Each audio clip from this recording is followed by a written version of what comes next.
From the Finlay Hyundai Studios, it's a feel-good Friday on the drive, and we are glad to have you in. Tara Ack and Paul Ratliff with you this morning.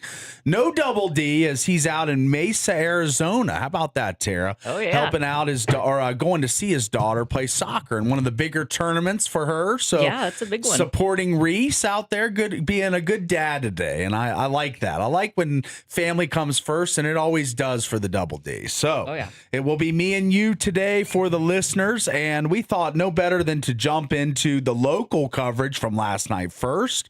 But first off, the local coverage today in the top segment brought to you by Coral Canyon. Celebrate Coral Canyon's 25th anniversary. Play great golf for a great price. Call for tee times 435-688-1700. That's 435-688-1700. All right, so last night, we're going to start where we were working last night, as me and Tara both were on the job, and that was for the Utah Tech home game against the UT Arlington Mavericks, a team that was 3-1 in the WAC coming in, 11-5 overall. So we knew this was going to be a good team that Utah Tech was taking on.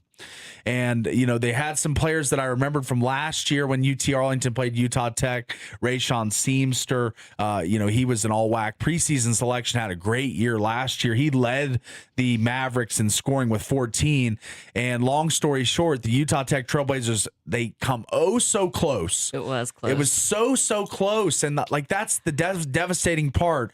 Is they've started the WAC season the last 3 years 2-0. They get that nice head start. You're 2-0. You're tied for first in the conference. Yeah. And then the preceding games, the next couple, they lose. And now this makes not just a couple, but 3 straight losses in WAC play for Utah Tech as they do fall 56-52 in a really tight one down to the finish. And there was a key turnover with about a minute left that kind of a key foul committed with about a minute left that pushed the score to 4. 2 free throws made by the Mavericks made it a 4-point game, and Utah Tech kind of had to do a half-court heave, and there was less than 5 seconds left, so not much time to make a comeback at that point. But I just feel as if this is kind of the thing that happens as we get into WAC play a lot of years.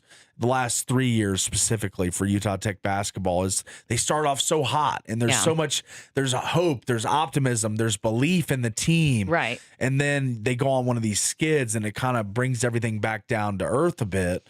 So, last night, Ethan Potter, you mentioned him before the show. Had a double-double. Yeah. How about that? Probably player of the game. Yeah, he was definitely the best player on the court. Definitely led the team. And led all scorers on the court. He was the top scorer in the game. Right. So, I mean, he's been the WAC player of the week a couple times. Twice. We know that his prowess on the low block and in the post, I mean, I just felt he didn't get enough touches last night.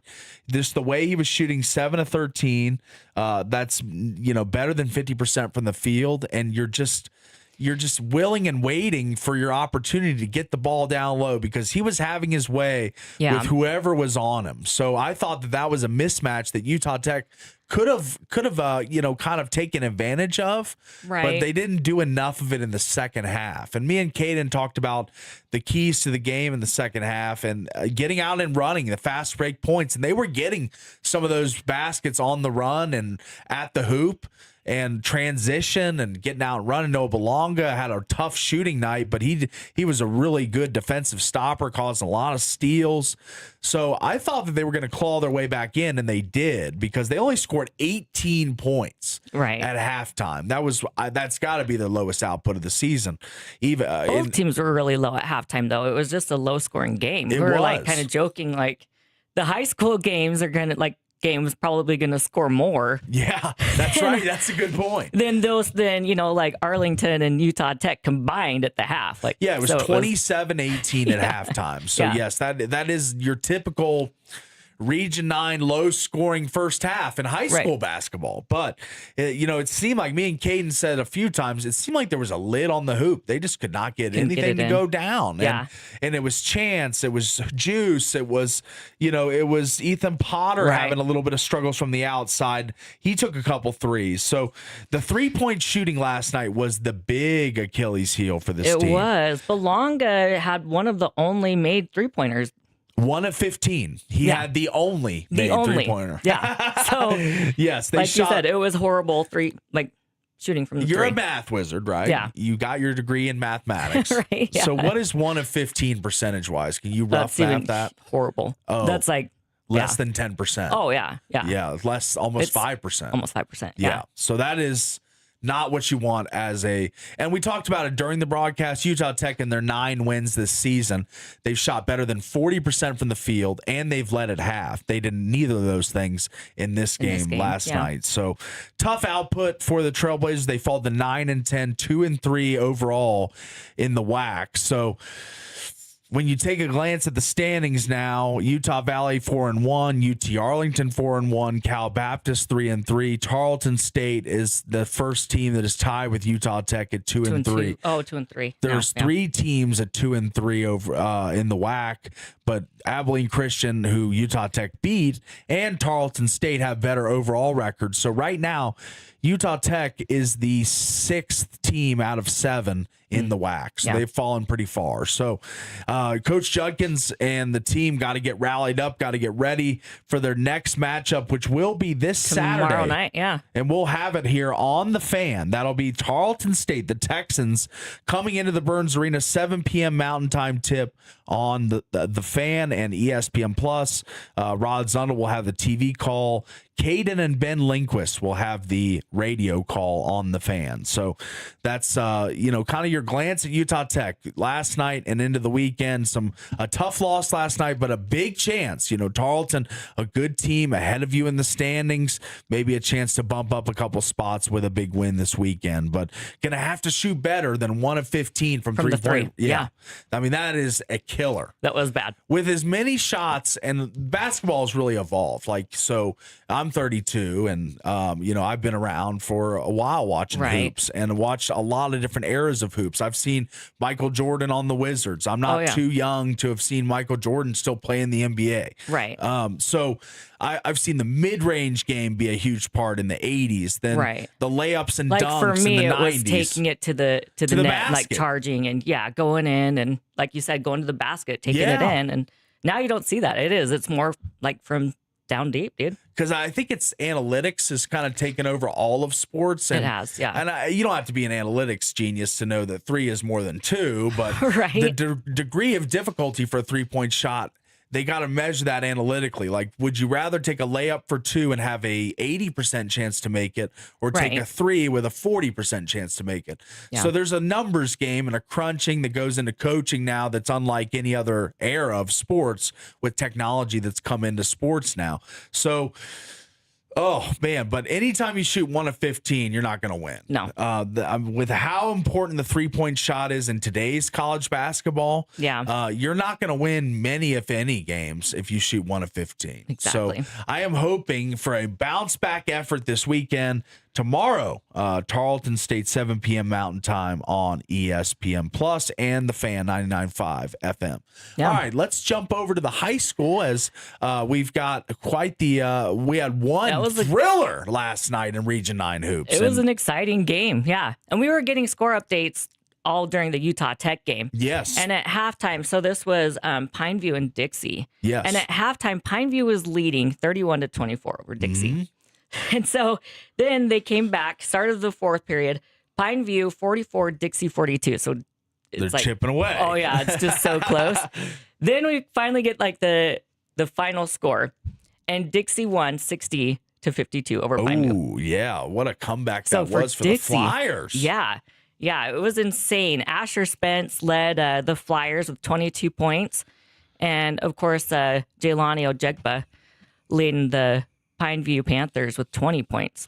And that's something Jelani's going to do most of the season is lead the scoring for the Panthers. But in this game, Dixie has been a team I think that we had a hard time handicapping in the preseason. A lot of people didn't know where to put them. Most people were putting Crimson, Pineview, and Brigham Kemp and the Hurricane Tigers ahead of Dixie. Yeah. So Yeah. now we've kind of seen now as region plays going, we're deep into the season. I think this Flyers team, while young and a lot of new starters, Right. I think that they are better than a lot of people anticipated, and they could challenge for the region title. I mean, that's the thing about Region 9 is you win 60-52 at Pineview. Yeah. Or that's at Dixie. I'm sorry. That was Dixie last was night. at Dixie, I believe, So yeah. the rematch is next week on Wednesday at Pineview. yeah. So we'll get to see if there's some adjustments made by Coach Amico and crew to see if they can dethrone the Flyers. But I still remember, I think it was 2 years ago, Dixie kind of had the team of destiny. They had Lemke, they had Coach Robert's son Jordy. They had a really good starting five that went undefeated in the region through the regular season. And then they lost in the playoffs to Snow Canyon and Owen Mackey in a thrilling game. But I feel like Dixie hasn't had an elite team since then. But this team, while maybe not elite skill-wise, work ethic-wise and grit just to be down 7 at the half and just scrape and claw and fight to get back in this game. And Colin Simmons for the Flyers also put up 19 points. Wow. Yeah. So Spence with 22. 22, Simmons with 19. Wow. And but also Cooper Ranson for Pineview had 4 3-pointers. We were just talking about the 3-pointers. And so he put up 16 points. So you did have like those 2 top scorers for each team. Cooper and then made more threes than the entire Utah Tech team. Exactly. Right.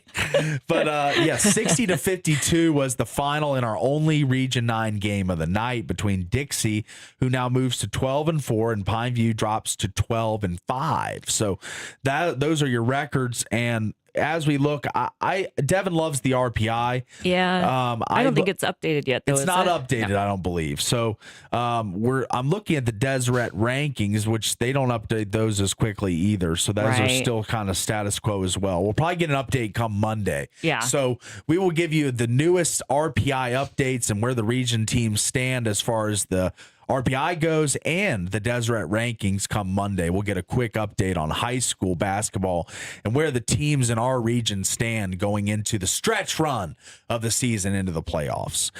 All right, well, that is how we're jumping off today on the show, and we want to get to a quick break, but that first segment and the breakdown of the local athletics in Region 9 and at Utah Tech is brought to you by Zag. Protect it better. Get $20 off phone repair at the 2 St. George or 1 Cedar City Zag. Just mention the radio special to get that $20 off. We're going to grab the quick break, be back with more hard-hitting sports takes right after this.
Welcome back to The Drive on The Fan.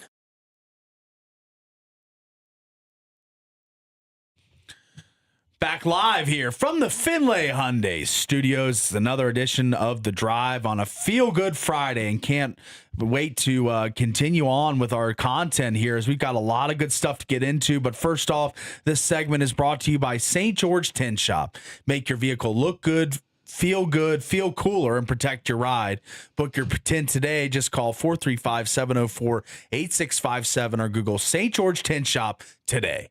All right, as there was a massive story that broke yesterday in the college basketball, and if you are a Chinese basketball association fan, as 20 are charged in a significant college basketball point shaving scheme. This is from NBC Sports.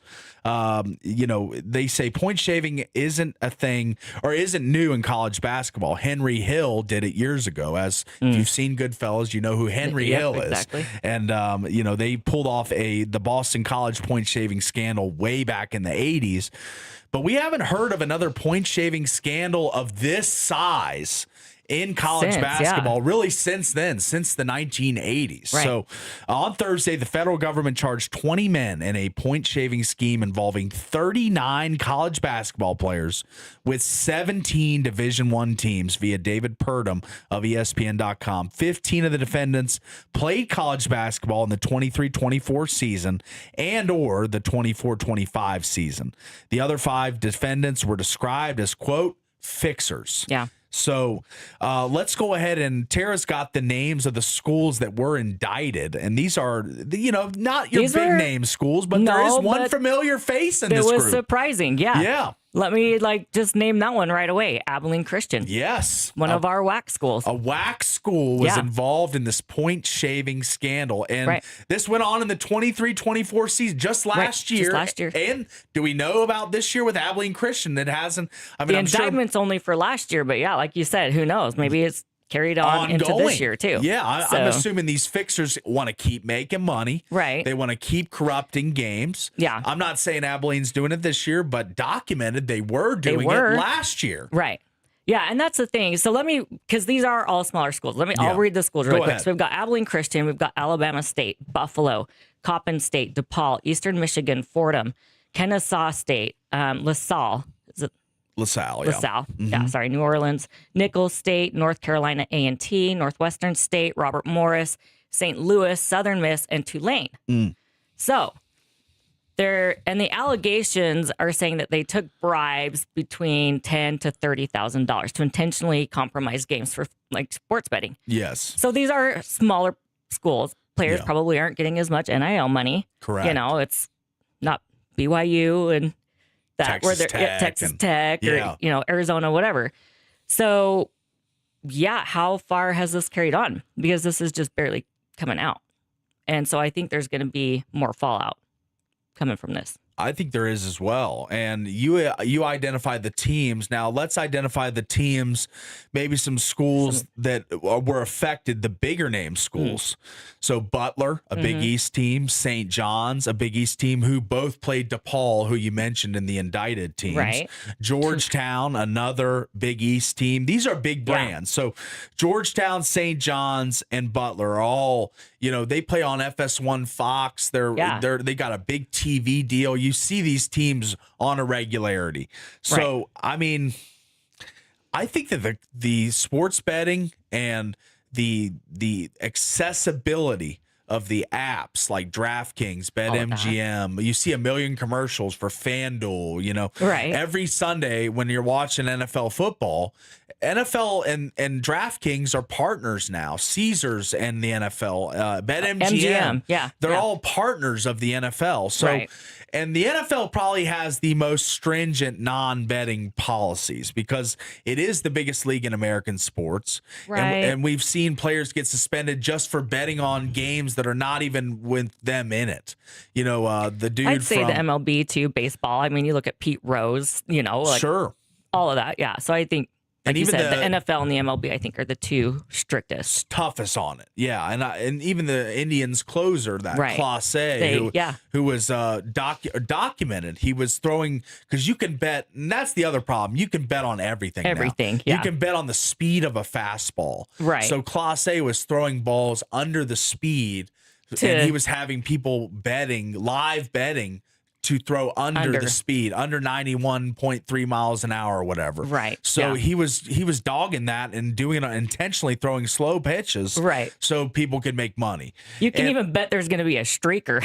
You can. You can. Like you said, you can bet on anything. You legit can bet on anything now. And Yeah. back in the 80s, it was sides and totals. It was Right. teams in the matchup. Who do you think's going to win?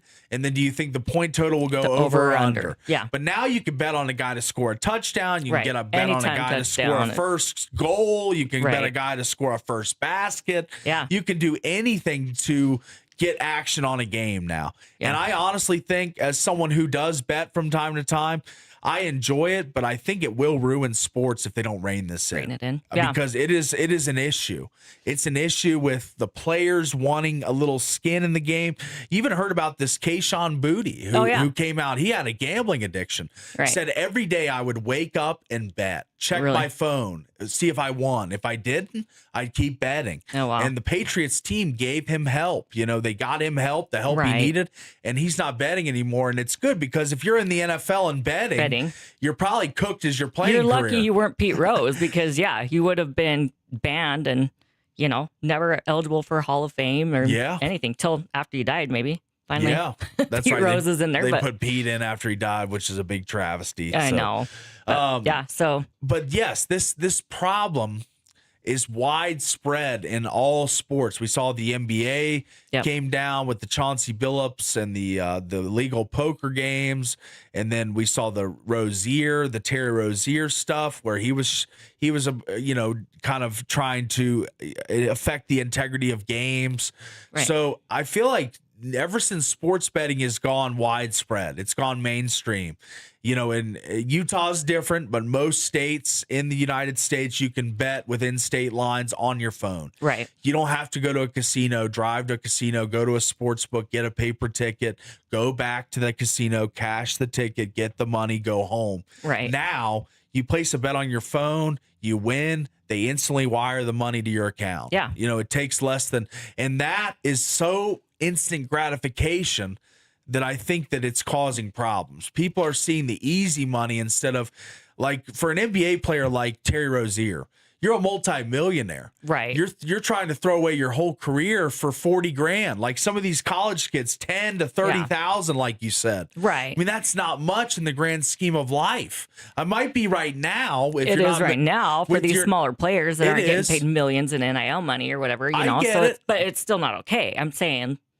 But you understand. I understand, especially once that list came out, that it wasn't any of the big schools, the big names. It's more of the smaller divisions and WAC or, whatever. So, mid-majors in yeah. college basketball. So it's not the teams that we're used to seeing play on CBS and Fox and in March Madness. But these are teams that all teams schedule, Power 4 teams schedule, you know.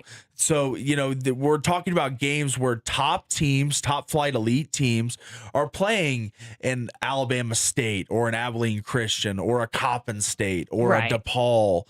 And, everybody is on one side of the equation, and then you manipulate it to the point where the other side wins. I mean, that's the problem, is that you're actually dogging games. You're not giving your full effort for $10,000 to $30,000. And I think that the NIL jealousy is another component here. Yeah. I think because I like that term, the jealousy. The jealousy, yes. I think that is the accurate way of putting this. Right. Because these players, yes, the college basketball, college football system is a giant mess right now, but at its core, it's a feeder system. So if you let's just do locally inside the Beehive State, let's do the transition just for this exercise. So you start at Snow College, you're making no money. It's a junior college. You're making zero NIL. You then go to, let's say, Utah Tech. You're making a little bit of NIL money, and you play really well. Right. Have a great year. You have a great year. So then you're showcasing yourself to the higher Division I ranks. Right. But that's clear that none of these players on these indicted teams, they didn't have any aspirations of bettering their career by their play and advancing through the portal up to a major Division I college. They wanted to just take $10,000 to $30,000 payments. Right. I'm assuming that this happened on a game-to-game basis. I'm sure that if they could throw a game and they were down for it, these fixers said, all right, here's another 10. Here's another 10. Let's do this next week. Yeah. Let's keep doing this. So I want to find out as more information comes out, how many games. I mean, they got the schools, right, but they don't have the games that were affected yet. I want to see when they have the video evidence, they break it down, they see if there's loafing, they see if there's dog in it. I just don't want to see this be a thing that continues. I want them to come down hard on these guys. I want them to come down hard on these fixers. Right. Yeah. So they scare them, get the FBI involved, get whatever you need to do to make this a wide, major scale thing, to know that to never do this again if you're anybody thinking about doing it, because this is big. I mean, a lot of these teams, Kennesaw State was in the March Madness just a few years ago, just like 3 years ago. So, I mean, some of these teams, DePaul is a Big East team. Yeah. I mean, that's a Big East in college basketball is basically a Power Five. Yeah. So to think that the Blue Demons were just absolutely dogging games and throwing games is just, it makes you question the legitimacy of sports. And that's something I don't ever want to question. I never want to watch a game and go, is this legit today? Or are they just throwing this one? That's the sad thing, is we're already doing that. Yeah. I mean, even with the Raiders game, we were talking about this before the show. Yes. When they call the timeout and just kick a pointless field goal. It's like, what are you doing? Against and the it was Broncos. Like, yes. It's like, okay. So there's So to allude to her point a little more, there's 3 seconds left, 4 seconds. Yeah. It's like the final sequence of the game. Right. You catch a ball on the sideline. If you don't call a timeout, the clock's going to run out. Right. The spread is 14. The Raiders are losing by 12. They kick a field goal to go up 15 and cover the spread, or down by, whatever the transgression. Yeah, it was a 3-point swing where that field goal essentially covered the spread for the Raiders. Yeah. And they didn't have to kick the field goal. No, they could have. They wouldn't gone have won for the game. Yeah. They wouldn't have won the game if they missed it or made it. Right. And they wouldn't have won the game if they scored a touchdown. But still, they decided to call a timeout. They were down 2 scores, is my point. Were they? Yes. I was thinking it was closer than that, because I was down 2 ticked. scores. I was like, why didn't we at least go for it? Oh, okay. Let me look.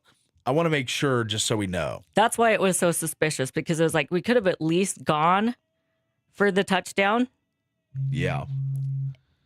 I'm going to look here because I'm curious, because I think I remember it being a more lopsided margin, because that's why people were so upset.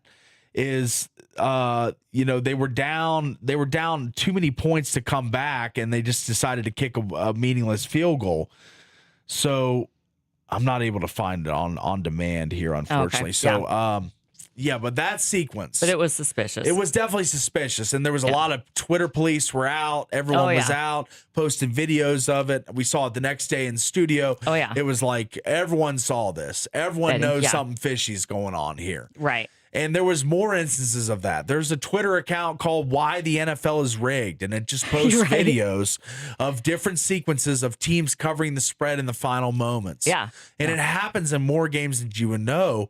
And you know that one, and I know that one, because the Raiders are local, and we cover, and you're a Raiders fan. And I'm a Raiders fan, so yeah. So you were watching that stood game. out to me. Yes. And like, that's forever burned into my memory. And like, for the gamblers, injury reports, quarterback availability, so important. Yeah. And sometimes, when gamblers are thrown off and they lose money, they want to make sure someone is held accountable. And like, they'll go on Twitter, they'll go to FanDuel, they'll go to DraftKings, they'll say that game was rigged.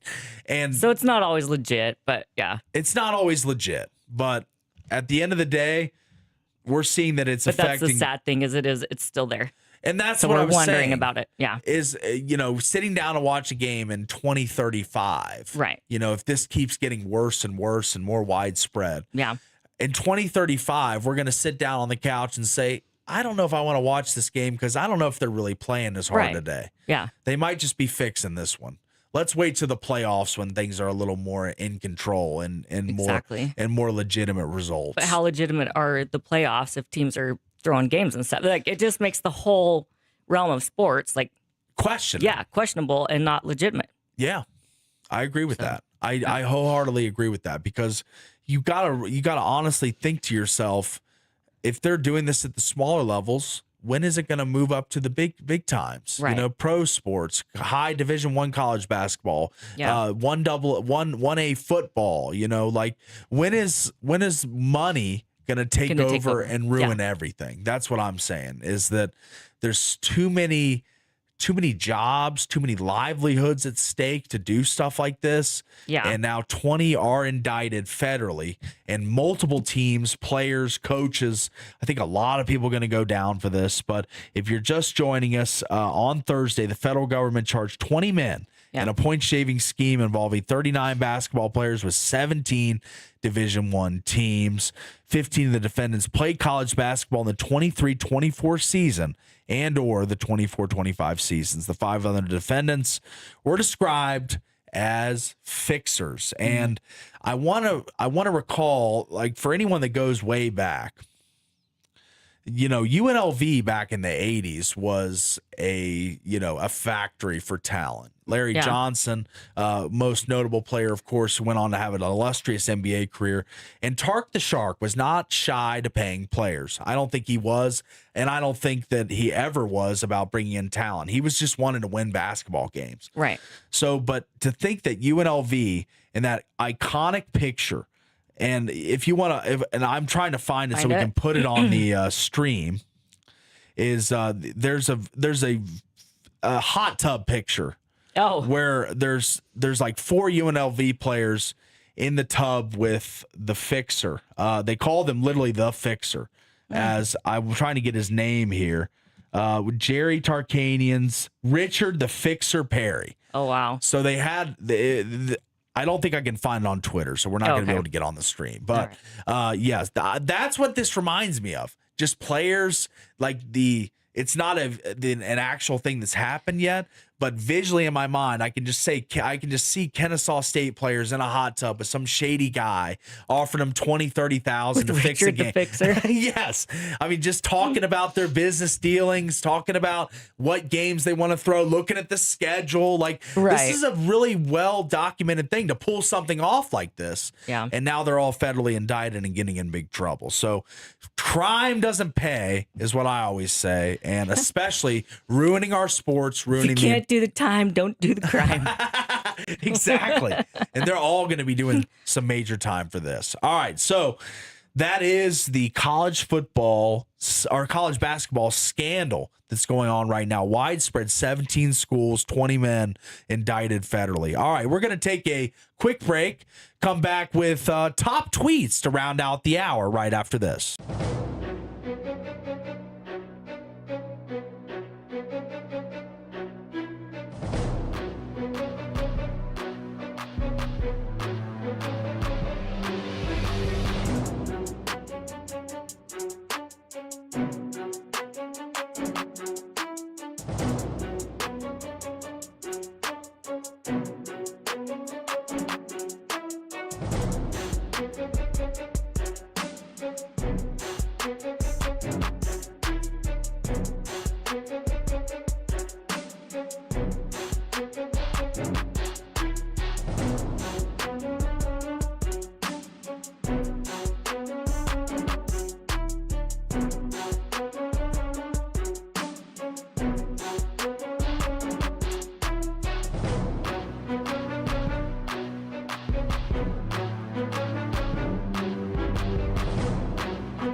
Back from the Finlay Hyundai Studios, riding along on the drive here, and what an appropriate song to come back with. Not girls or girls don't like boys; they like cars and money. How about college basketball players? They like cars Just and like money, free payments and cars and money and all that good stuff. But all right, let's get into the on the ice last night. We had a double dip of local teams in action, and hey, how about this? We got a sweep from the local teams. Let's start out with the Utah Mammoth last night. They were at home facing one of the top teams in the NHL. Yeah. And this is how it sounded as the Utah Mammoth emerged victorious over one of the top contenders in the NHL, the Dallas Stars. Utah wins. What a win tonight against the second best team in the National Hockey League. And the home ice magic rolls on in Salt Lake City. Tara, rate the Yeah. call. Hey, it was good. I like that. I thought it was good. I mean, the crowd in the background's even better. But Yeah, they're raging. I mean, they yeah. were definitely going hard last night and at the Delta Center as Utah quietly has put together a nice run here of wins, starting back with the Rangers game in New York where Igor Shesterkin got hurt. He was injured, and he's now out for a while, long time. And Utah was able to win that game 3-2. They then beat the Senators 3-1, the Blues 4-2. They lost to the Blue Jackets 3-2, then beat the Maple Leafs 6-1 and the Stars last night 2-1. So in my book, that is 5 out of the last 6 games have been winners for the Utah Mammoth. Yeah, they're doing great. They're looking good. They are looking extremely talented at this point. Skill aplenty. That's what I always thought about this team, is that they have skill. They've got talent. They've got a young core with Gunther, Cooley, Keller. Schmaltz is a nice player. Scored last night, had an assist.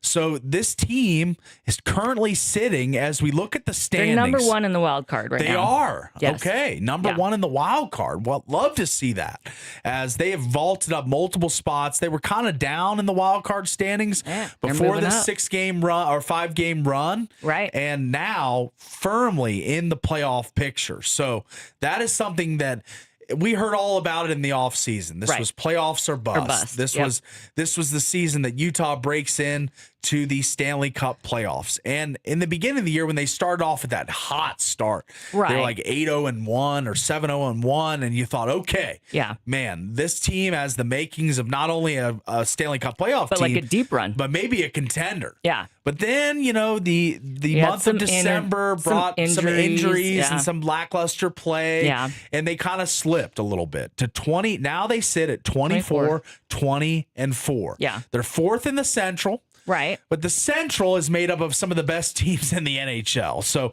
it makes it really hard to break into that top 3 and get the automatic bid when you've got the Avalanche, Stars, and Wild all in your division. In your division, right. And the Wild just made one of the biggest trades of the year, acquiring one of the Hughes brothers. The Stars, super talented with Rantanen and all the crew there. And then the Avalanche, I mean, I feel like they barely even lost in OT this year. They have barely even lost. In regulation, I should say. They have 4 regulation losses all season long. So when you look at those teams that you're stacked up against to get a spot in the Central, it might be hard. But when you look at the wild card, that's where the Mammoth have got to zero in. I think that's where they're going to make their playoff spot this year, because right now, like you said, in the top spot with 52 points, but all these teams really congested. They've got the Sharks at 51 in the other wild card spot, the Kings at 49, the Preds, who you're seeing this weekend, at 48, the Ducks at 47, the Blackhawks at 45, a young team that's emerging. So many teams really, really crowded there in the wild card race. So the Mammoth got to keep the pedal down, keep it going, keep the momentum flowing, and the good vibes, the good energy you heard on the call there, the magic in Salt Lake City. Exactly. And it has been magic. As we heard that crowd, we've been in that building multiple times. The crowd is an energy-filled group. I mean, and last night you could hear them. They're a little crazy. Yeah, they are. They can get a little crazy. They love their little tusks up. They love all the whole The whole culture is amazing. The Mammoth rebrand couldn't have been knocked out of the park any better than it was. Oh, no, they nailed it. They definitely nailed it, and I cannot wait till we see what this team does towards the stretch run of the year, as we're getting deep into the NHL season at this point, you know? We are, yeah. We're kind of getting to that halfway mark. Almost to the All-Star break. Yep. Hoping to get Logan Not Cooley the All-Star, back. it's going to be the Olympic break. Oh, the Olympic break. I'm sorry. Yes, I misworded Which there. Clayton Keller, congratulations, made the Olympic team. The What an U.S. honor. Olympic team. Yeah, That it's is incredible. amazing. So good for Clayton Keller. Good for the Mammoth, who continue to win and just win and win and win.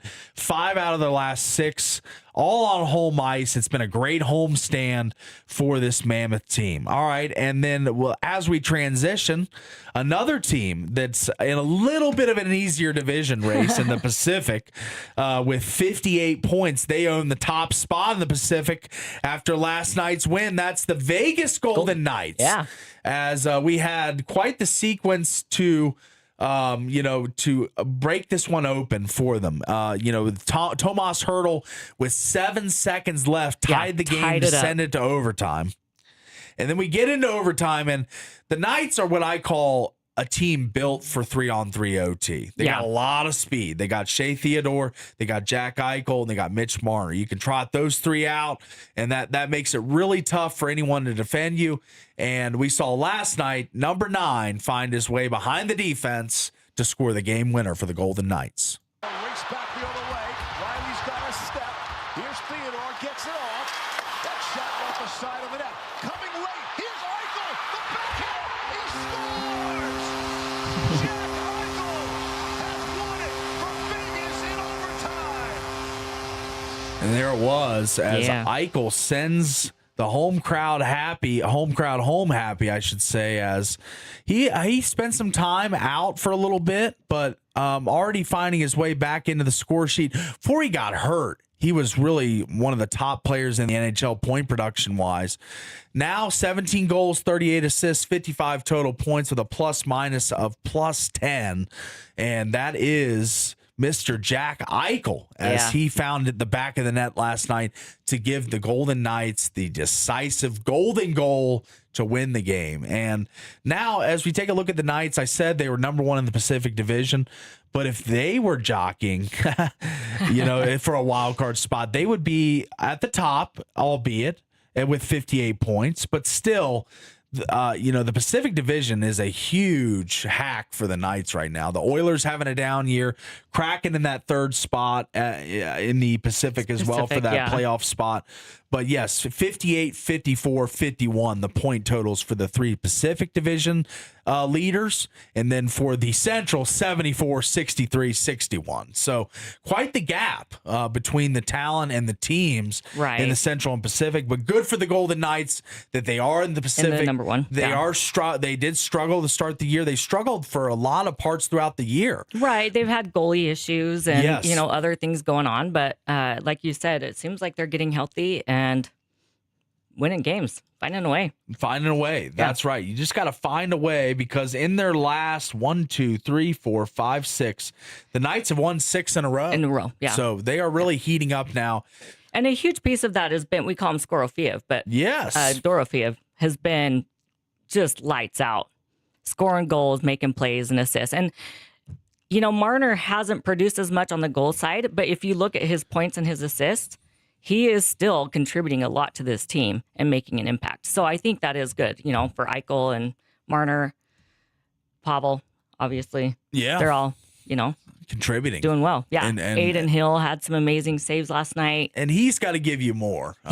He's got to give you more. As the guy that you re-upped after the Stanley Cup title, Right, but he's been suffering too, from injuries. That's right. So, yeah. Got to get healthy, get right for what is the stretch run. Right. The Olympic break, like you said. And then we will be back to action after the Olympics. And we haven't really talked much Olympic hockey on this show. We haven't. No, we need to more. So more. what's your excitement level for the Olympics? I feel like if you're not an NHL fan, and there's a lot of non-NHL fans that listen to this program, but everybody gets behind the U.S. when they're in the World Cup. Right. Everybody gets behind the U.S. when they're competing in the Olympics. So Olympic hockey, we haven't seen this since Sochi. Right. Since Russia, way back in 2014. Yeah. So this is the first sample we've gotten since then. So this should be absolutely electric. It will be. And I think a lot of people from the Four Nations last year brought a lot of hype and excitement to the NHL, which people, like a lot of people that aren't hockey fans and don't watch that Four Nations face off, especially between USA and Canada. Yes. And so this Olympics is going to be that, I think, to just a whole nother level. You know, agree. and there's some vendettas there. Like even Matthew Tkachuk was talking about it, who is selected to play for Team USA. Yeah. And going against Team Canada. And he's like, yeah, there's some payback there. We have something to prove. We want to come back and win this. And so you're going to see some really great hockey action. If you don't watch hockey, if you're not a fan, I would tune into the Olympics because it's going to be incredible. It's time to buy in if you're not bought in already. As the Mammoth, the Knights, the Olympic hockey, it's the prime time of the year if you're a hockey fan. I mean, that's the way I'll put it. I mean, I just think that as far as many years, you get the Four Nations. That was great last year. But most years, it's just a regular season and an all-star game and the playoffs. Right. But this year, we get the Olympic sample. We get a great stretch run after the Olympics into the playoffs. And then a Stanley Cup playoffs always deliver it year after year after year. Ever since I've been a fan, I've never been disappointed or wanting more. So that is kind of your wraparound coverage of the NHL and the Olympic hockey coming up from Milan Cortina is where they're going to be. Yes. And the arena still leaves a little to be desired. I think they're close to finishing it. Yeah, very close, very close. But I remember, I'm sure they'll have it done. I remember seeing the videos of like 58 days out from the Olympics or whatever, and it did not look anywhere close. But from what I've seen, the time lapse, the videos, it looks like they're close to completion. They'll have it dialed in. Yeah, they will sure.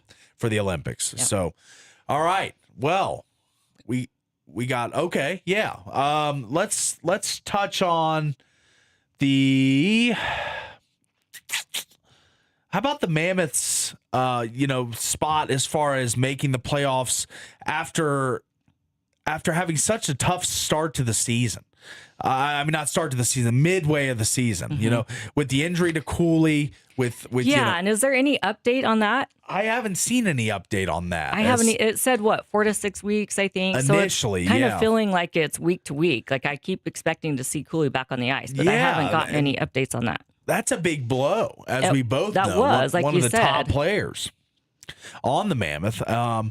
I'm looking for any updates on him. I don't see any updates on Logan Cooley. Last time I saw him, he was talking in the little fireside chat, like right outside after the Winter Classic. With Gary Bettman and Ryan Smith and his wife. Cooley was there at that press conference in street clothes, just kind of hanging out, no crutches. So when we saw him we were last at the Kraken, time, at the Kraken game, we saw him under the tunnel. Still on crutches. Yes. So that's good. That is a good sign that he's not on crutches, which they do play the Kraken again tomorrow night at home. They do. So that'll be a good one as well. That will be a fun one. Yeah. That was one we were trying to make our way up to, but some things, some scheduling conflicts and some things popped up. But always love to see the Kraken as they're kind of this Findlay Hyundai Studios, kind of favorite second team for everyone here. For me and Devin, we root along for the Kraken because Tara's got a family relationship to the head coach. Right, yeah. And we obviously want to see them do well. But it's hard when they play our Mammoth, It is hard. It is. But I know who you're with. It's a conundrum. It is a conundrum, but you gotta root for the local team or your heart's interest in Tara's case with family on the line. Exactly. So this Saturday they do play at the Delta Center against the Seattle Kraken. So that should be a fun game. If anybody looking to get up to a Mammoth game, I can't recommend it enough. A lot of people have done the Knights. It's a raucous environment. It's a party environment. environment. It's really, really fun. But Utah is interesting because they're building a hockey brand. They're building a hockey fan base. They're introducing all these people that have never really been in on the sport to the sport. So it's really cool watching it grow and grow and grow because we went last year. And it's always packed. It is. We went last year in the inaugural season, packed then. Went on a Sunday. We did. Then. And it was like a 1:00 p.m. puck drop on the Sunday. And we're like, dude, nobody is going to be here. Everybody has church right now. And it was packed. It was absolutely to the gills packed. To the gills, yeah. I loved it. And it just shows that this market is emerging as a hockey town. It looks as if people are really buying in. Devin kind of linked the winter sports aspect of Salt Lake in that area to hockey and seeing how it would be a good fit whenever they were talking about moving to Utah. And 2 years in, you've got a team that is in the wild card #1 spot. They've only, in their third year, I think that's the quickest ever a team's ever gotten a Winter Classic game in the third season. Have a home, for next year. We haven't even really talked about that. The Winter Classic next year that will be outdoors against the Avs. Rice-Eccles Stadium. Yes, in Salt Lake. So that is going to be incredible. That will be amazing. As that's one of my great wishes in sports is to make it to Winter Classic. Yeah. And looks as if we'll have the opportunity to do there. so. Yeah. So winding down the time in the first hour here. It's been a fun first hour. Really enjoyed some of the content we've gone over. But first hour today brought to you by Color Country Custom Coatings. JC is offering a limited time deal. $400 off a permanent ceramic coating. But hurry, this offer won't last. Call JC today at 678-283-8124. Color Country Custom Coatings. Protect your vehicle with the ultimate finish. Also brought to you by Game Day Men's Health. Game Day Men's Health, reclaim your game. They've got the TRT, the testosterone replacement therapy. They've got the 60-day challenge that our guy's doing. How about this? We got to support him. He's doing the 60-day challenge with Game Day Men's Health. His body fat was at like 21 or something. Pretty good for an old man like him. Yeah. And he is trying to cut that down, shave some of that off with Game Day Men's Health. If you're looking to get a testosterone replacement therapy, you're looking for any of the supplements they offer at Game Day Men's Health, call 435-265-4223. 435-265-4223. All right, as we are winding down the first hour, it's been a really fun. We talked a lot of stuff. We talked the Utah Tech and high school scene from last night. We got into the college basketball scandal and a lot of other stuff. But we're going to go take a quick break and be back with the second hour right after this.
Back live here from the Finlay Hyundai Studios. It's Tara Atkin, it's Paul Ratliff, the duo taking you through your morning on the drive. And I think right now we jump into, we normally do a top 8 at this time, but I think we span the globe a little wider today and look into the Twitterverse and see There's a lot going on, yeah. See what it has to offer here today as top tweets brought to you today by... How about Prime IV? PrimeIVSTG.com to book an appointment, or 435-522-5005 to book an appointment via the phone. And right now in January, they've got some specials: the weight loss bundle, the skinny IV, the weight loss consultation, the trizepatide 4 weeks, oxygen treatment, the complimentary gift, and the zero gravity luxury massage chair treatment. Normally $280, right now only $194. So go get yourself a Prime IV package in their January specials. All right, let's get into the top tweets. As yes, this one was one that we didn't get into yesterday that I thought is one of the bigger stories in sports. How about That the broke yesterday. Oregon quarterback, Oh, okay. Mr. Dante Moore? Yeah. Has decided to come back to school. He revealed on SportsCenter on Wednesday, I should say, as he made it known, and it was tweeted out widely, that one of the top players in the college football landscape, the presumed number 2 overall pick, right, which that spot behind is Mendoza. It was like that's right. Mendoza and Moore. Yeah. They were So- kind of battling for that top spot. The Mendoza's Raiders. taking it. Yeah, we talked about maybe reaching out to the Raiders and being like, what are you doing? So McShay, and we played that podcast the other day, he said, Right. I don't want to go to the Jets if I'm Dante Moore. Yeah. If I'm his representation, I definitely don't want to go there. That's where quarterbacks go to die. We saw Zach Wilson get taken number 2 Yeah. and totally bottom out there. Every quarterback in recent memory in New York has struggled. The last one that succeeded, off the top of my head, Mark Sanchez, way back when, took them to an AFC title game with Rex Ryan, if you remember those two names. Yeah. That's way back in the time machine. So now they're saying Oregon is set to pay Dante Moore. Let's take a guess on this NIL number. Well, I already saw it, so I can't guess. It's no fun. I know. Okay, wait, no, let me guess. Oh, okay. 7.49 million. Wow, you're super close. Was I close? Look at that face from you. I am Teradamus. You are. No, but I you did might see have it. seen the tweet. I Okay, did see so Oregon is set to pay Dante Moore $7.5 million, I was so reportedly, Yeah, reportedly. in NIL money for 2026. Right. And I'm here to tell you, this isn't just a Dante Moore thing. We're going to start seeing more players in college football return, even Just if they because are. they'll make more. Yeah. Yeah, they'll make more than a rookie contract. Exactly. Like, this guy's set to be the number 2 overall pick, and he's coming back to school. When has that ever happened? Ever. Like, Well, but when did you get paid 7.5 million to play in That's college right. either? Like, It's a so, new yeah, era. this is a whole we're new thing. blazing Yeah. a new trail right It's a now. whole new world, Aladdin. A whole new world. There we go. Yeah. Yeah, because 7.5, we heard Sorsby, the Cincinnati transfer that went to Texas Tech, we heard he pulled in the neighborhood of $5 million. Right. But the 7.5 is an astronomical number for 1 year for Dante Moore. Right. Why do you think Pavia wants to Yeah. come back to school? I mean, you gotta want to stay. You're Yeah, making yeah. you're making a king's ransom, a war chest of money, Yeah. and just to play football, a game you love, and you're a contracted killer. You Right. basically play 1 year, you transfer. I mean, Dante Moore started at UCLA. He was a Right. 5-star recruit. Chip Kelly got him to UCLA. It was going to be the future of UCLA football. Plays 1 year for UCLA, bolts. And bolts, yeah. I mean, that's what a lot of these guys do. They do a showcase year at a mid-tier school, like a West Right. Virginia, like a UCLA, like a Nebraska, like Rayola just did. Right. And, then you transfer to the big money schools. You do, yeah. Like Sorsby at Cincinnati to Texas Tech, Right. Dante Moore from UCLA to To Oregon. Oregon, yep. Like, you just climb the ladder, not really prestige-wise, but financially, you're Right. making more and more money at every stop. That's the goal of some of these guys.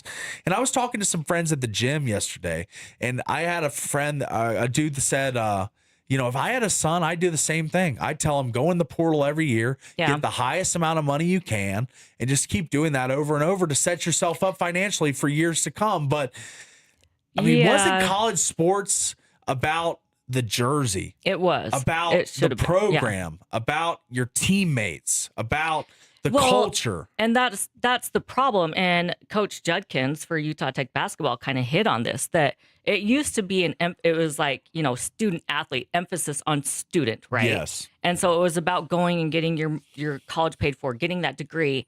And now they don't even care about that. It's just about the money. And a lot of times when they do enter that transfer portal and go to another school, those credits don't transfer.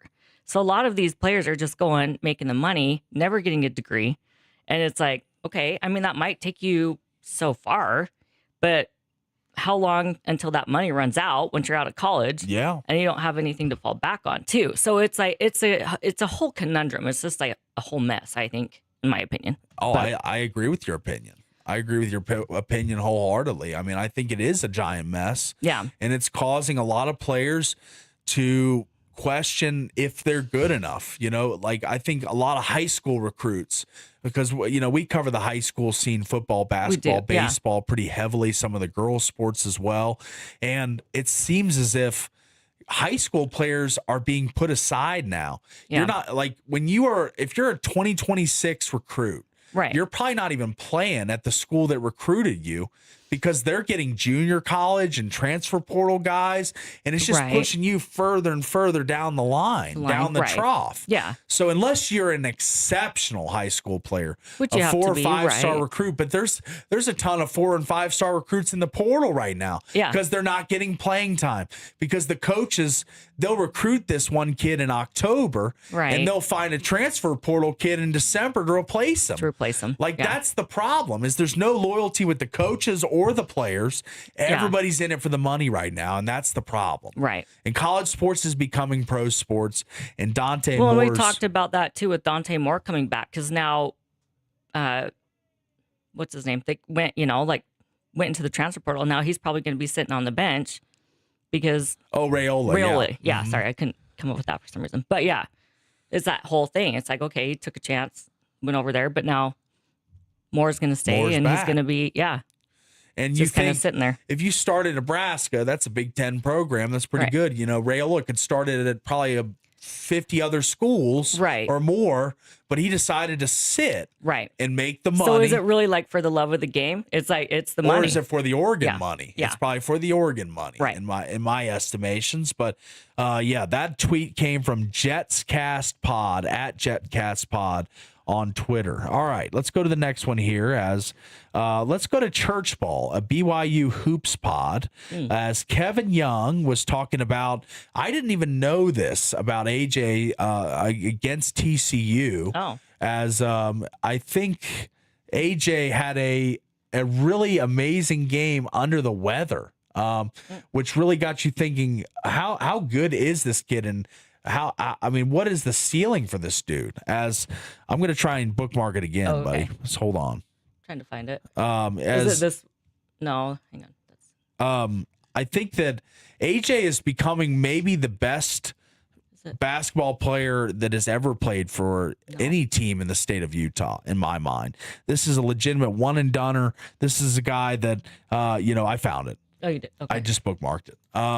So he's a one and doneer. He's a guy that is gonna give you his all every single night.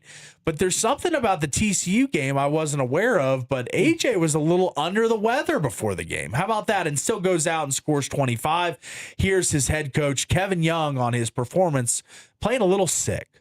I think it was just AJ realizing what's needed. I don't have to say a whole lot to AJ. AJ's a great player. Even on an off night, the guy still looks like an all-world guy, generational type guy, even when he's sick. He threw me off with the long sleeves. I'll be honest, that threw me off. So I was like, oh boy, I don't like when guys just do random stuff like that. I'm so routine driven. I was like, what's happening right now with the sleeves? But he's a tough-minded kid. He didn't really say a whole lot to anyone about him not feeling great. So, he just got in that mode that great players are able to get into. Wow. Great I love answer. that. especially with all the game load management bull crap going on now, like in basketball and the NBA and stuff. Yeah. I love just seeing the kid that's out there to grit it through and for the love of the game. Like, he wants to play. Players want to play. Players want to play, and elite players are going to make plays all the time on the court, and he did 25 points. And Kevin Young said they're under the weather. This was the AJ DeBonza flu game, if you will. I guess, don't know if he had the flu, but Something it's his was version happening. of it. Feeling a little under the weather and still able to perform. So good on AJ for making it happen at BYU. We kind of recapped that the other day, the 6-point win over TCU. All right, how about this one from USU Men's Hoops, USU Basketball on Twitter. Through 50 games at Utah State University, Coach Calhoun is winning at a historic rate. He is 41-9. That is the best start as a head coach in program history for the Utah State Aggies. Coach Calhoun, I talked about this. Utah State needed continuity. They needed a guy to come back. Whether it was Sprinkle or Odom or Smith or all these guys that departed for other jobs and used Utah State as a stepping stone school to get their better job, to get their more money. Right. But Calhoun re-upped. Yes. And he's back, and he is making a big impact. We talked about him a little bit in the State of the State. Their net ranking for Utah State is number 13 in the entire country. Yeah. And they have one loss, one lone blemish. They lost to South Florida on the road in the non-conference schedule. Undefeated at Mountain West play. MJ Collins, Mason Falslev. We actually got Coach Calhoun talking about Mason Falslev, as he has been an integral part of the program. He's been a guy that this program has stood by, and he has stood by the program. So let's see what Coach Calhoun had to say about the latest news on Mason Falslev and what college athletics is about. This is what he's going to say here, Coach Calhoun, sounding off. John Henson asked me, what does Mason Falslev, mean to Utah State?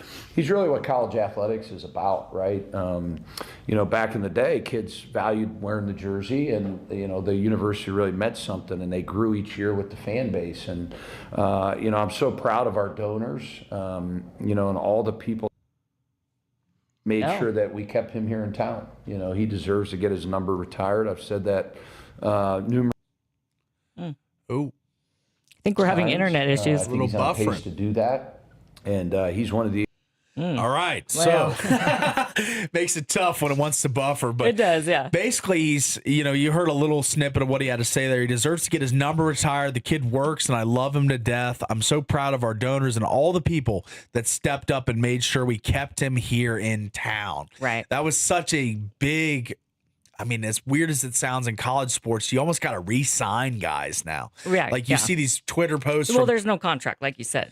There isn't, but guys still got to quote unquote come back. You know, so I still remember it kills me. The USC, it looked like a contract signing for an NFL team. They had the kid's picture in the back on a big screen TV and him signing the paper, and it was like Jaden Mayava re-signed to USC, and I'm like, this is so weird. Yeah. Like, this is not a thing that should be in college sports. That's cool for like an initial signing, but not like a re-sign. Yeah, exactly. It's weird that you got to announce that you're retaining a guy that's already on your team. Right. Yeah. But Falslev stayed loyal to Utah State. That's the thing about Mason, is he has stayed there through thick and thin, through different coaches, through different systems, and just performed with every coach and every stop of the way. He's a Utah kid, born and bred, and he has really showed up for Utah State over the years to become one of the best Aggies of all time. And I don't think that there's any hesitation in me saying that. His own coach saying he wants to get his number retired. He deserves to get his number retired was the quote. Right. So the kid works, he's and elite. I love him to death. So very, very complimentary words from Coach Calhoun talking about Mason Falslev, who decided to come back. All right. This one, we haven't talked about this signing today, but there was a big shockwave signing in Major League Baseball as Kyle Tucker, the the stud for the for the Chicago Cubs, now a free agent. But Tara's got a breakdown on how much money Kyle Tucker will exactly make throughout the life of this contract. Tara, go ahead. This is insane, and I hate this so bad because I don't like the Dodgers. I know. But, okay, take this in for a second. He will make it's $60 million per year is what his contract is. So here's the breakdown. Okay. Per second, it's $1.90 per second. All right, that's pretty good. 60 seconds in a minute? Per minute, yeah, $114 per minute. Okay. Per hour, $6,849 per hour. Okay. Per day, $164,000. That's a good day's work. Right?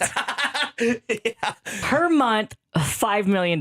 Okay. This dude just like won the lottery. Oh, I hate the Dodgers. And you hate the Dodgers, and here's a tweet that'll make you hate them even more. I know. Shohei Ohtani, $70 million, and Kyle Tucker's $60 million are not only. Oh, this is from Grant McCauley on Twitter. Grant McCauley, who is a Braves reporter and Atlanta Falcons radio network studio host. So he is a guy in ATL, kind of wondering, like the rest of us, how this is possible. Right. Shohei, $70 million, and Kyle Tucker, $60 million, are not only the highest AAVs, annual average values, in Major League Baseball history, but the two combine at $130 million to make more than 10 MLB clubs spent on their entire payroll. Roster. Yeah. Last year, there are 10 teams. Count them 10. The Rockies, the Reds, the Brewers, my Nationals, the Guardians, the Pirates, the White Sox, the Rays, the Athletics, and the Marlins, all spending less than the Dodgers are spending on two players. Two players. Yeah. Baseball needs a salary cap. I'll say it again. Yeah. Stand on that. Yep. They need a salary cap. Because this is a problem. The Dodgers are going to win every year. They are. They're going to win every year. Because they don't give a crap. Like, they can pay the royalty tax no matter what. So they're going to pay. I mean, last year they were on the hook for $2.2 billion. So now add this in there, like Kyle Tucker and all of their other signings this year, and it's astronomical. Oh, it's perplexing. Yeah. It just makes me kind of, I don't know, just kind of at a loss for words for baseball. Angry. Because, I'm angry. And your team spends. Your team They spends. do, but I mean, the Nationals don't spend. They won their World Series in 2019, and ever since then, they've just chilled on spending money. They do. So if you don't spend money, if you got to spend to win in baseball. In college football, basketball, and baseball, you got to spend to win. So it has become a big problem in the sport. All right, let's go to the next one here as we're winding down in top tweets, but this one was a good one from Hans Olsen. As a lot of people know Hans, he played football for BYU. He does the KSL Sports Zone daily host and BYU and bowl season radio color analyst. So he's involved pretty heavily with BYU, but this is not a BYU tweet. I like this one from him. Yeah. If Indiana wins the Natty next Monday, they will have played 3 games in 44 days to do it. If Miami wins it, they will have played 4 games in 51 days to do it. In that same stretch, the Utah Mammoth have played 24 games of bone-crushing NHL action. Exactly. College football postseason is beyond broken. Fix this crap. Yes, I'm impatient. And as someone who has Indiana in her bracket and just wanting to see it come to fruition, I'm sure you wanted this game earlier, but you've had to wait a little bit, like all of us have, till January 19th, which is that Monday. It's always on the Monday. Yeah. And some people are saying they want a 16-team playoff. They want a 24-team playoff. That's only going to make the season longer. I'm hoping next year. Yeah. They've got to work on the scheduling. They do. But I would still like to see. What do you think? Well, okay, so what is the possibility of this? Maybe having 2 games a week. So if you do like shorten it, so you don't have, it's just like 1 game per week. Okay. Because like he says, the hockey, right? 24 games. And it is just as intense and hard hitting as football. It is. If not more. I'm just going to say that. I'm putting that out there. I think it is harder. And they're still playing more games per week. Yes. So you don't have to stretch it out as much, I don't think. So I would like to see more games per week and do a 16-team playoff maybe, because I think that would be the next step. Okay. But have it not so long turnaround. Like, these guys are athletes. They can handle it. Yes. If the hockey players can handle it, it's going to be fine. So these are still kids too. I mean, they are, but so are the hockey players. I know, but I'm agreeing with you. They bounce back as quick as they ever have at this age. So exactly. Fatigue is not as big of a factor No. for a kid that's 18, 19 years old, or even 20, whatever, versus a 31-year-old hockey player that's lacing up the skates for the third night in 4 days. In 4 days, and taking hard hits and like fighting and doing all of this stuff. So I'm like, they can handle it. So I agree. The scheduling needs to improve because we got huge gaps between games. Right. Like, it's just massive gaps. And I know the college football, it's always been synonymous with New Year's Day. And I know they wanted to do it on New Year's Day, do those big 3 college football playoff games. But if you wait till New Year's Day just for tradition's sake, I think it's kind of stupid. Right. You know, just to be on tradition, to be, how it's always been, and this if you is work a new with era. the scheduling, you can still do that. You could still get it on New Year's Day, have like some of your biggest games there, but you gotta have games preceding it. Preceding it. But Yes. you could play on a Tuesday, and then, where New Year's was on what, like, I don't even know. I think it was Thursday. It was this Thursday. Year. Yes. Yeah. So you could have played Monday, had like a big slate of games on Monday, and then still had your big games on, your semifinals on Thursday or whatever. I like that. I like, you should be college football commissioner. They're fine. They can handle it. And if they can't, then toughen up. Yeah, that's right. Toughen up. You have 365 days till Rub next year's some hockey dirt tryouts. on it, Like, you can Tara do it. Yeah, exactly. All right. This was one I wanted to get on the stream for everybody today. This one's from Barstool Sports on Twitter. I grew up with this game, so I don't know if you can find this one quickly. It's on the bookmarks, and we can play a little snippet of it for the viewers. Oh, it's not working. That's right. The Something's internet's weird. down. Okay, Yeah. so for anyone that wants to go watch this, and if you've played any of the Modern Warfare Call of Duty games, the Texans dropped a Modern Warfare 2 edit after their playoff win, and it is hilarious. It is actually funny. great. Yeah. So if you want to go see that, Barstool Sports at Barstool Sports on Twitter, an amazing, for anyone who's ever played one of these games, it just looks like exactly like the game with a football It is game really going good. on with We it. got the long shot. There's some funny ones. There is some good ones. All right, but how about this one? This is from Viva Lestool, giving Barstool quite a little bit of credit this morning. But the Chicago Bears fan base. The internet's down. That's right. It is down. Yeah. The videos won't go right now. But I'll just say it. Barstool Gruden, John Gruden, who's been working for Barstool after his departure from the Raiders and the much talked about email chain and all the things that happened there. But he has found a happy home with Barstool. And he agrees with the three of us. He agrees with the Finlay Hyundai studio as of yesterday. The Chicago Bears fan base, this is a quote, the Chicago Bears fan base has been waiting for this. This game is going to go nuts. Bear down. The Bears are going to win this game. How Yes. about that? Another pundit joining us in the belief. Yeah. And we went through it. The cold weather stats for Matt Stafford. Was He is not good. not good in the cold weather games. I And get it, though. I wouldn't be either. Yeah. I mean, you're a warm weather I'm girl. cold. Yeah. You are. But, Matt Stafford, not the greatest. I think he's 1-9. I'm trying to find that tweet because we were talking about it just the other day. He's played about 10 games in cold weather and 20 degrees or less, and he does not fare well. And he also doesn't fare well in Chicago, struggled there the last few times out. So it should be interesting because I think there's a lot of smoke about the Bears and belief and starting to believe. Yeah. But I think that if you win this game, you get buy-in from everybody. You beat a team as good as the Rams and a Right. quarterback and coach as good as McVay and Stafford. Yeah. You're going to get some credit. You're going to get some love from the national media. Right. And I think that it's only time will tell. But here's the And tweet. the weather forecast for Sunday is 21 degrees Fahrenheit, 8 degrees with the wind chill, and they're expecting winds like 20 to 25 miles per hour. Yes. So the tweet, as it is here, Matthew Stafford last 10 games outdoors in the rain and snow, 1-9 record, 16 touchdowns, 11 interceptions. And the Rams, as a team, their last 10 games in Chicago, 2-8 record with a negative minus 109 point differential. They get blown out in those games as well. So that should be something we'll be tracking throughout the weekend as I think we get into our playoff preview next segment. Let's go ahead and take a quick break here. That segment, Top Tweets Today, brought to you by a number of great partners. Coral Canyon Golf Course celebrate 25 years and Coral Canyon's 25th anniversary. Play great golf for a great price. Call for tee times, 435-688-1700. That's 435-688-1700. Also, today brought to you by Zag. Protect it better. Get $20 off phone repair at the 2 St. George or 1 Cedar City Zag. Just mentioned the radio special.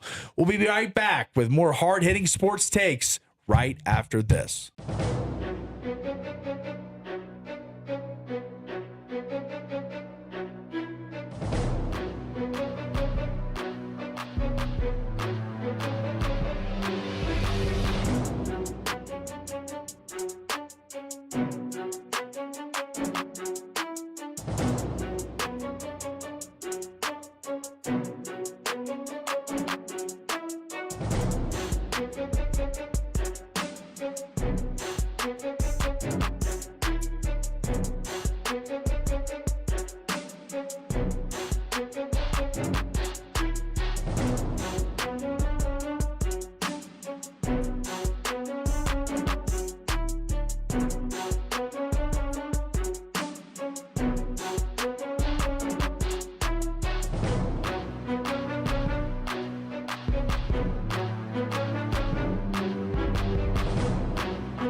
This is just for you, buddy. I love this one.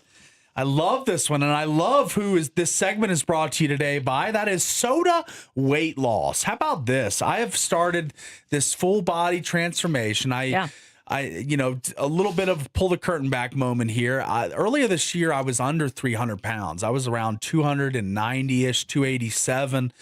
And then I wrecked my car. I got a new car, wrecked it. We kind of got down on myself for a while, started to gain weight again. Wrecked him, damn near killed him. Yeah, that's right. Okay. As I gained a lot of it back, and I have noticed that I cannot do this by myself. I need help. I need to learn how to eat. I need to fundamentally learn how to eat. So that's what Soda Weight Loss is doing. It's a full-time nutritionist. You can call them in or text them at any time. Ask them, hey, I'm going out to eat. I'm going out to a restaurant with a friend. I want to make sure I eat healthy. That's what I thought was cool. That we were at like Wingnuts, and you could text her a picture of the menu, and then she'd be like, okay, you can have this and this, maybe make this adjustment. Yeah. So you know exactly what to order and what you can. Absolutely. And like the discipline and staying within the guardrails is always the most important thing. So today I have my weigh in. I have my call with my nutritionist at 1:00. So down 4 pounds last week. We're hoping that the scale keeps on going down, but it's not about losing weight. It's about changing your life. It's about rewiring your brain to eat right, because I've been a guy that always eats pretty sloppily, a lot of fast food, a lot of quick stuff. I'm a single guy. I don't want to cook often, but this year I'm buying in, and I'm all in on this Soda Weight Loss, and they're all in on me. And I see the commitment from them, and I see the commitment from myself, and this is something that's going to work out for everybody involved. So if you want to get started today, sign up at sodaweightloss.com. That's SOTA weightloss.com. Or to speak with a nutritionist, call 866-800-SOTA. That's Soda. Soda, say it with me. It's state of the art. Nice. All right. So now we are into we wanted to Let's get into the playoffs. Let's get into the NFL playoffs. As we made our picks yesterday with Devin heading out for the weekend, as it was, kind of a time crunch for him to make his picks. But we all decided to make them. So let's review the games, then we'll go into the picks for anyone that wasn't with us yesterday, as it was quite some disagreements in studio as always. But there was a few games we were maybe one game. There was only one game. We were all on the same side, which is bound to go wrong. So. Oh, no, I don't think so, because it's a good game. Yeah, I think we're going to be right. All right, so let's jump into the NFL playoffs. Saturday, January 17th is when it all gets going tomorrow. And the first game you will see on your TV is on CBS at 2:30. That is the Buffalo Bills, 12-5, traveling to Mile High to take on the Broncos at 14-3. What a season. 8-1 at home. Their only loss was to those red-hot Jags at Mile High. The spread currently hanging right where it was yesterday. Okay. Denver hasn't changed. -1 and a hook. Total is 45 and a hook. So we did these picks yesterday, but we always have new listeners. So let's go over who everybody had on this game. Okay, so Devin took Denver. Okay. You took the Bills. Yes. And I took Denver. Okay. There's nothing better than the duo when you guys align on one and I'm on the other, and I win. It feels so gratifying. That's never happened. That has never once happened. But fiction's fun, though. That's cool. Fiction is more fun to read, right? All right. So Bo Nix and Josh Allen. You're aligning yourself with Bo Nix. I feel very confident on my side of the aisle. Which is crazy, because I'm a huge Josh Allen fan. You are. You are. And my daughter loves him too. Yeah. And it's amazing that you did not go with the Bills here, but you so, feel the Denver vibes. I think so. Yeah. Our sister station, Coney Country 99. What is it, 99.9? I think 99.9, yes.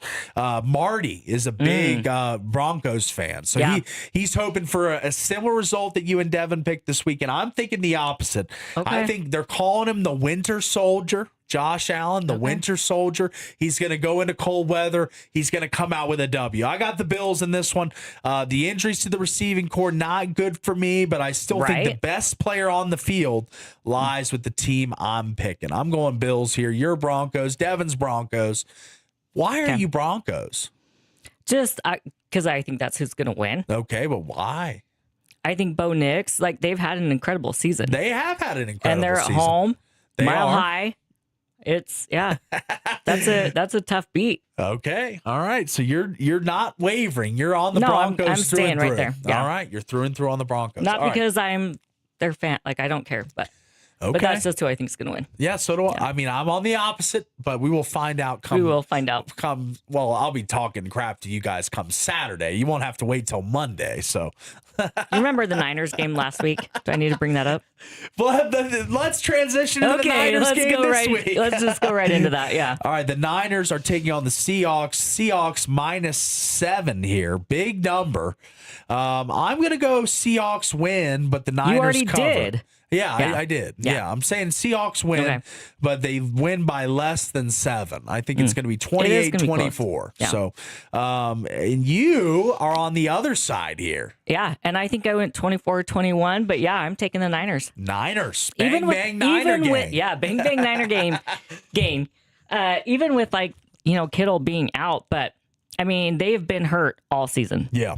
so they've still found ways to win. And Purdy's back, so yeah, I'm taking the Niners on this one, and which I feel bad because Oh yeah, you got to feel bad. we've got Homer in here for the Seahawks. Yeah, I mean Homer's having an amazing season. but, right. I worry. Oh, I mean, if what you say, Right. and you've got your ball and you've been looking into it, and you have been hot lately. Yeah. So he's running scared. He is scared. He's like, Tara's picked the Niners. I'm afraid. I'm like, oh okay. no. Okay. So Yeah. you're starting to garner a reputation as the top picker in the studio. In the So studio, yeah. You are. So, Which I do feel bad yeah, I mean, because I do try to vote for for our teams, right? yeah, that's Because right. I want you guys to vote for my feel teams sports too. But, happiness. We all want each other to feel sports Yeah. happiness, and nothing more would bring a bigger.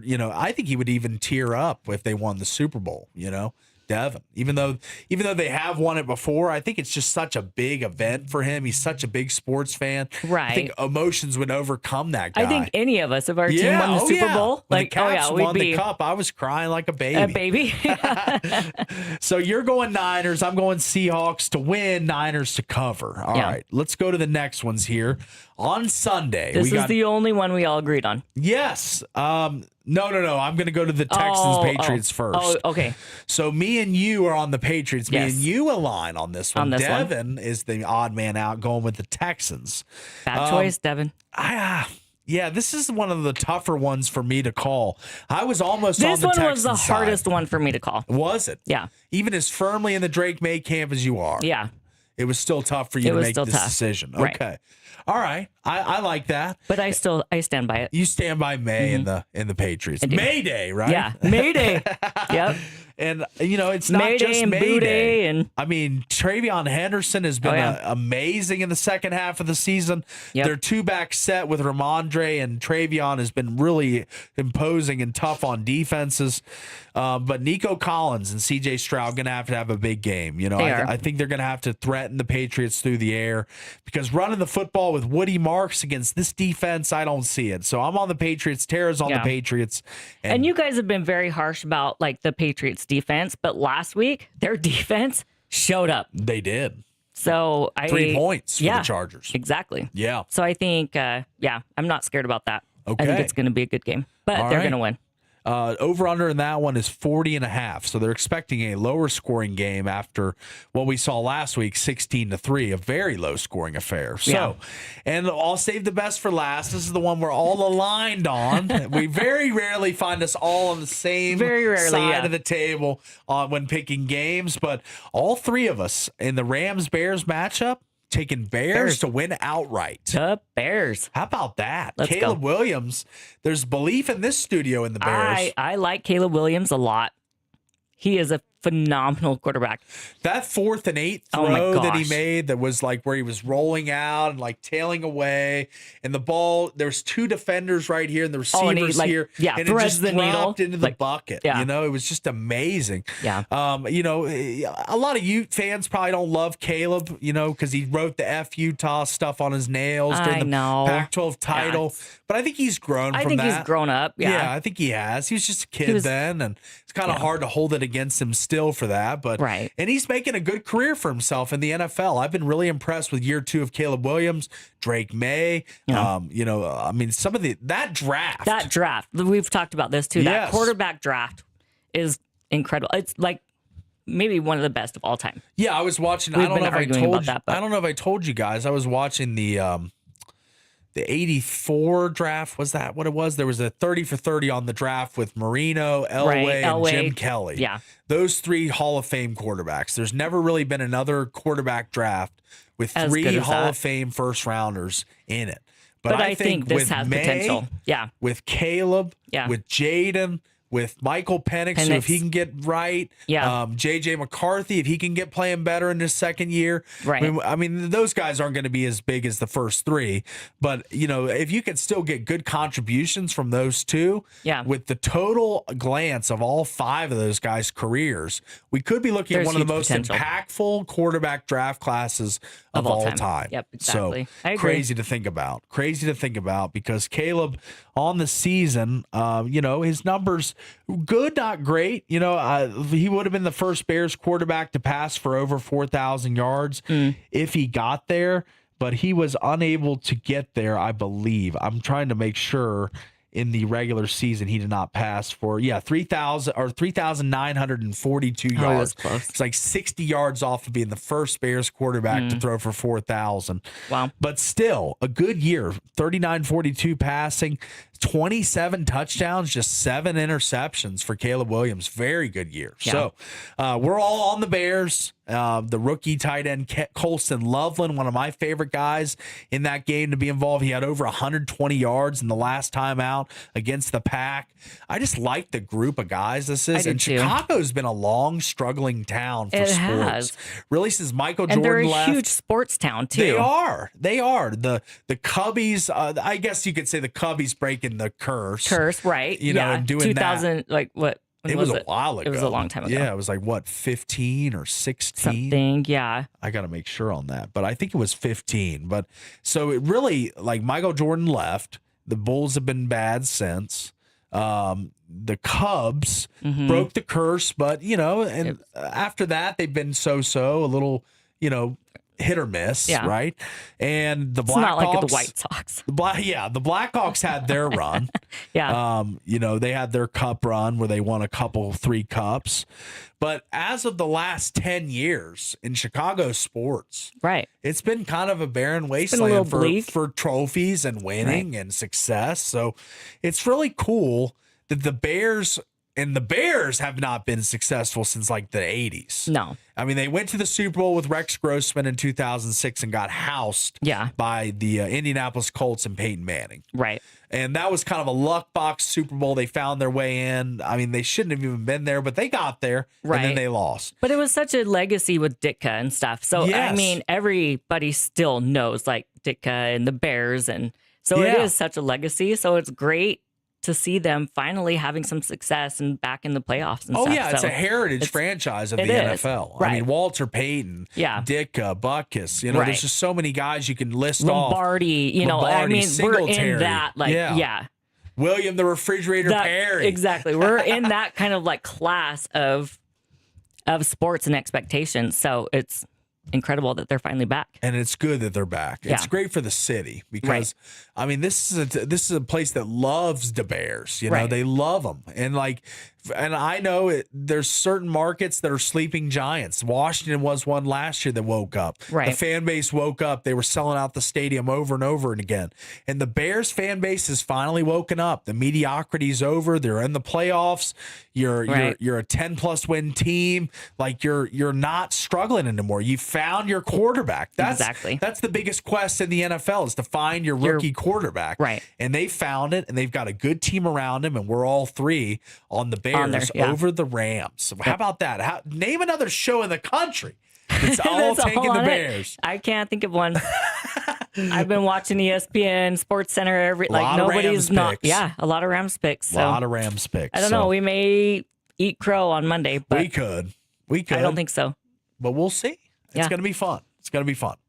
All right, that is your NFL playoff preview as we laying out our picks from yesterday for anyone that missed them, and wanted to just get into the final segment of the show right after this. But shortly, this segment is brought to you by Coral Canyon Golf Course. Celebrate Coral Canyon's 25th anniversary with great golf. Call 435-688-1700 to book a tee time today. We'll take the quick break. Be back right after this.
Back live on The Fan, the wrap of the show brought to you by Wilkinson's House of Lighting and Decor, recognized for the 5th year in a row as the best lighting store in Southern Utah, a proud sponsor of Region 9 Athletics. Check out their lamp room, dedicated to lamps from simple to exquisite. Shop where the locals shop. Wilkinson's. Light them up. All right, we got a few minutes left in the show, about 5-ish minutes. And, man, it's been a really fun show today. Did a long top tweets, covered a range of topics, talked about Utah Tech and the high school scene to open the show, and got into the college basketball scandal, the point-shaving scandal, widespread corruption across college sports right now. And we had you up to the minute with it. So, man, what else you want to do today? We haven't even gotten into college football playoffs. That's right. The college football playoffs. It still looms large. Which, I mean, it's Monday. We could still talk about it Monday, but I'm so excited about it. I don't know. Like, do we want to save it? I don't know why. Do you want to talk Somebody's about got it? a perfect bracket or whatever. Somebody's still in it. It's very coincidental that you'd want to talk about the college football playoff when you have the perfect bracket. It just still came alive. to me just now. All right, let's get into that though, because Monday we'll all make picks. Devin will be back on Monday, but we're not going to make picks. Are you going to now. make new picks? You have to make a new pick because all your guys' picks are bust. So Thanks for pointing that out. I'm sticking with my pick, but wait, do you want to change yours too? No, I'll I give you don't. the chance. You can pick Miami if you want. No, I'm sticking with You're gonna Indiana. Stick? Okay, all right. Yeah, 15-0. I know it's an incredible season for the Hoosiers. The ticket prices I've been seeing are Are they? astronomical. Oh wow, they're The ridiculous. CFP college football playoff tickets. I was looking at a story on this just the other day, and now the internet's crapping out on my laptop. Oh no, so- I think our whole internet is down. I think it is. We so- may not even be live right now. I don't know, but All right. Well, Sorry. that's something that we'll figure out after the show's After the over, I show, assume. yeah. But so for they're bad though, huh? they're The price. terrible. Like $3,000, like I was kinda- $2,800 to get in. Oh my gosh, yeah, I was gonna ask for that for Valentine's Day. But, Oh, nice. You There don't you think I'm go. Maybe get that second TV. That Yeah. might be more feasible. Right. Well, yeah. For $2,800 a ticket for like nosebleeders, he's like, yeah, I'll just get you another TV. For anyone that's just, following the show and listening, Tara's been on a quest, Yeah. and I think, we're talking about the national title. We will in the last couple minutes, but this is important because This is Tara important. is someone who loves sports. As you can see, she's been with us for a couple months now, knows a ton. Like I've said that she's the most knowledgeable female I've ever known about sports. Oh, that's And actually, yeah. she Thank knows you. a ton. So she wants the ability to watch two screens Yeah. at one time. I don't want 4 boxes. She doesn't and- want yeah. 4 boxes. It's just too small. It's too It much is. stuff going on at once. Right. You want 2 separate I want screens. 2 big screens. And And I have a really big wall that You I do. could put one on. you do. Another one. And it's still in the workshop phase right now, Yeah. right? What's the latest update? But my husband's like the feng shui, I guess. Is like Oh. it wouldn't look good. It wouldn't flow. I'm like, yes, The feng we could make it shui. look good. Yeah. Okay. Tara can make it look Yeah. good. She knows how to do it. She and can for get $2,800 a ticket, Yes. I could get like it's like the Oh yeah, you could go to painted, like the really nice like Yeah, it TV could look like screen a that looks like painting. paintings and stuff. Yeah, I don't know Yes. what it's called, but I could get that. you And it could. would be perfect. And it would look great. And then I could watch all my sports anytime I wanted. And you'd just be you'd just be Yeah. just in hog heaven. You'd I just be would, really yeah. enjoying yourself. Yep. Having the 2 screens, the ability to swap games. Right. I mean, I kind of agree with you. I'm kind of an iPad and a TV guy. Like Yeah, when the iPad's too small. it is too small. Especially if you're watching hockey or something like that. Like When the there's puck is something just really- like tiny. You can't even yes. like see what's going on. So Correct. you need big screens. You do. You need the big screen to be able to see the Right. finite details. So I can watch all my stuff. I can watch football, basketball, hockey. Like I can just have it all softball. going. She yeah, goes everywhere, softball, folks. Yes. She watches them all. Baseball, everything. Yeah, I can have it all. So, but that TV situation is at a standstill. What's not at a standstill is the Indiana football Yes. program. We're not going to make picks today, but the story of Kurt Signetti. Just because you and Devin have to make picks, like he's not I here. know you already have. I Your already pick. have my pick. Go Hoosiers. We know you have the Hoosiers. You have them all along somehow, some way, some way. Some way. Yeah. She knows some things. Hey, I was right on Ole Miss too. Ole Miss. I had a bunch of good ones. Yeah. Drake May. Drake May. Yep. A lot of picks in your and like Yeah. futures, like stuff that's way out. Like Right. back in the summer. I had The Drake, May. Yeah, May. before the season even started. You did. Yeah. So I like to give you your flowers. You deserve Thank it you, because thank you. you definitely had Indiana and I had Tech and Devin had Georgia. Yep. And our brackets are blown up and yours survives. But hey, I'm here to tell you Miami's not a pushover. They're not. No, I'm mean, actually surprised. It's a big spread here. It's like 7.5, 8 points. I would think Miami's going to keep it closer than that. I think Miami's going to have a puncher's chance in this one because Carson Beck, think about whatever you want about He's him. a comeback kid. I root He for is. him. He's Yeah. played 6 years of college football, the death threats, all He's the been things. through a lot. Yeah. Been through it all. Yeah. And he has really emerged as one of these resilient guys in college football. He Like has. been beat around, been bounced around, but he finds Miami as his new home, Yeah. leaves Georgia. Everyone thought, what are you doing? You're Oh, leaving yeah. Georgia. You're never going to go to the college football playoff with Miami. Boom. Blink here your we are. eyes twice. He's in the national title game. Right. How about that for a story? And How about that? I do root for Carson Beck. I like him. All right. I like Beck. But not over a Mendoza. Yeah. Mendoza might be the quarterback of your team come April. Maybe. Yeah. Yeah. Fernando to the Raiders. Can we bring Ride in on Signetti his in white too? horse. Right?